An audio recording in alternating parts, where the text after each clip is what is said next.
Senhoras, senhores, é com grande satisfação que o Colégio Menino Jesus realiza a Festa do Folclore, uma festa de tirar o chapéu.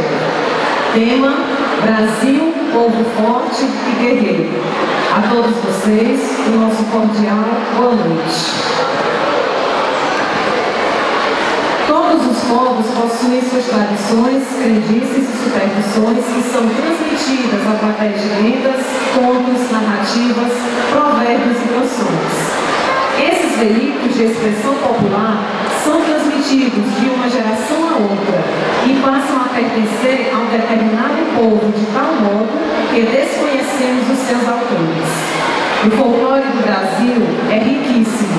Toda essa variedade cultural contribuiu diretamente para a manifestação de um povo versátil e alegre e para a formação desse povo forte e guerreiro. Registraremos e agora vamos apreciar as nossas apresentações da noite de hoje. Festa do Folclore, uma festa de tirar o chapéu. O Colégio Menino Jesus apresenta com muita honra e muita satisfação